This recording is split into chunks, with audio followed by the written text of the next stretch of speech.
পাঠাগারের সদস্যরা মোটামুটি আমরা আশপাশের এলাকাতেই থাকি এবং আমাদের বাসা থেকে বেশ কাছের প্রাকৃতিক আবহ মুক্ত একটা জায়গা হচ্ছে এই জিয়া উদ্যান। তো ফলে আমরা এখানে এসেছি এবং প্রায় বিভিন্ন উৎসব পালনে বা বিভিন্ন সময় আমরা যারা ঢাকায় থাকি আমরা বিভিন্ন জায়গায় যাই। আজকে এই জায়গাটাতে আসা একটু প্রাকৃতিক পরিবেশ উপভোগ করার জন্য। ভালো লাগছে এখানে ঘুরতে এসে।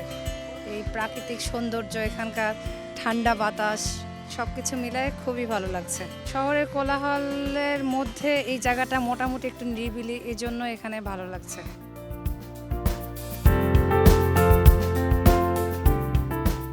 না, এর আগে আসিনি, আজকে প্রথম আসছিলাম। হ্যাঁ, আসছি। হ্যাঁ, অনেক ভালো লাগছে আসার পরে। আর ছোট বাবু নিয়ে আসছি তো অনেক ভালো লাগতেছে এসে। দেখছি এই পাশে ওই জিয়াউর রহমানের কবরস্থান, যে ওইখানে গেছিলাম দেখছি, পরে এদিকে আসছে এখানে বসে আসছে আর কি। ভালো লাগছে এসে, অনেক ভালো লাগছে। হ্যাঁ, অনেক ঠান্ডা, গাছপালা আছে তো ভালো লাগতেছে আর কি।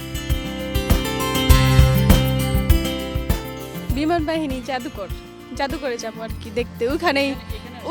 ওইখানে প্রথমে গেছিলাম কিন্তু বন্ধ ছিল আর কি, 3টার পরে খুলবে। এখানে একটু বসে হাঁটা চলা করে তারপরে চলে যাব। জামাই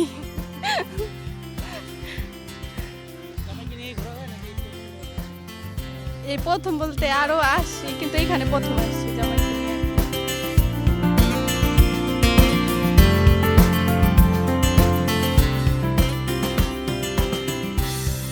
প্ল্যান কিরকম? এখানে আসছি ঘোরার জন্য, ঘুরবো, অনেকদিন পর আসছি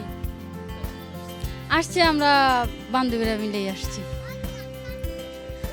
আমরা বনানী থেকে আসছি।